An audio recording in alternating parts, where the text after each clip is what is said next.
Jake's Farm, which is in the Atherton Tablelands of Mareeba, has been there for over 30 years. They grow in excess of, they've got about 200 acres of land there, of which they grow about, at this stage, about 160 tonnes where they grow and distribute and roast their own bean in-house and distribute Australia-wide, and they even export.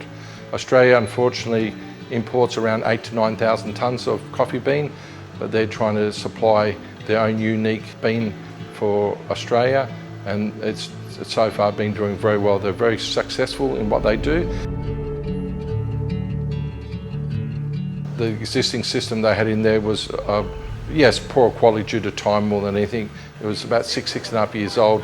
Those panels were unfortunately quite inferior compared to what's in the marketplace today. The panels did let it down. They were suffering water ingress on top of all that, creating dead shorts.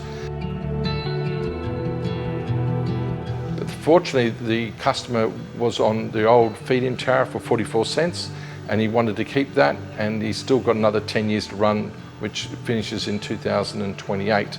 So he wanted to maximise that, and he did a lot of research before approaching us, and hence we quoted with a high-end panel, 85 kilowatts, across 4 electricity accounts to supply them with 44 cents. So we're right in the midst of installing that on existing carport roofs, and then we've got another 80 kilowatts to cover their cafe and also a pump house.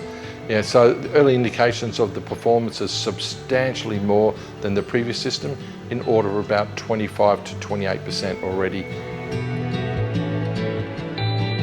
All of them are encompassed with DC optimization technology, and you've got panel level monitoring, and with the cafe especially, there is some stacks with roasting and so forth that could cause a bit of shading issues, so the DC optimization is the best option for them. The irrigation is a big part, so what they've done is they've split the irrigation timing. The arrays with the 44 cents is irrigating at night. It doesn't cost them 44 cents, it costs them significantly less because they're on a mixed tariff, which is only about 12, 14 cents. So that's working really, really well. The other part with regards to the cafe and the pump house, that's going to irrigate during the day, during the solar times, and obviously with the cafe, its opening hours are 10 till 4, which is close to perfection for the solar to back end it.